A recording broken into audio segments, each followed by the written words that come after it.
Before I hit the ocean or my feet touch the water, I speak to myself a little bit, say, hey, you can do this, you've done it before, and you've only got 25 minutes, I always keep saying that. You've got to go your hardest, otherwise, why are you here?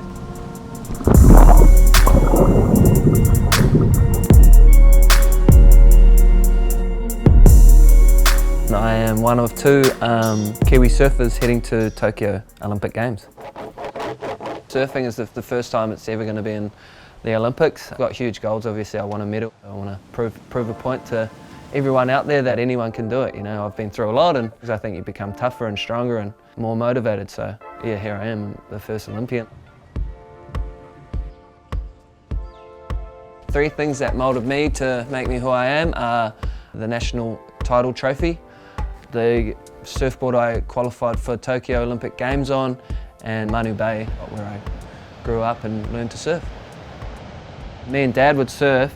We used to go tandem when I was younger because I was quite little, and he could just throw me up on the surfboard together. Around 13, 14, he'd just kind of take me up to Manu Bay and leave me out there. Back in the day, I used to have this long blonde hair, and everyone was like, oh, who's that little girl out there surfing, ripping? But Dad was always on the beach and telling them, oh no, that's my son, you know.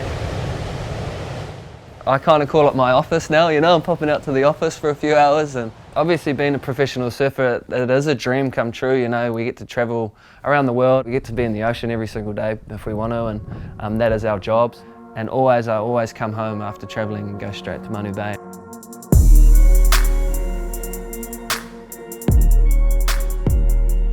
I always wanted to strive to be a national champion. I think it dates back to 1963, so it's pretty significant in New Zealand surfing history. And today I've won it the most ever, 8 times.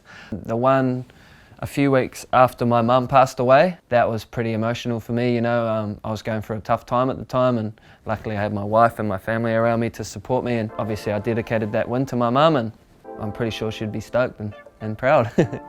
You know, I want to keep making history, and for me it's really motivating to still beat the younger generation as well. There's some really good surfers in New Zealand at the moment, and I guess once they can step up, then it's their turn, and I'll give it to them and you know, take my hat off to them. But until then, I'm still hungrier than ever to win, so I don't think I'll stop for a while.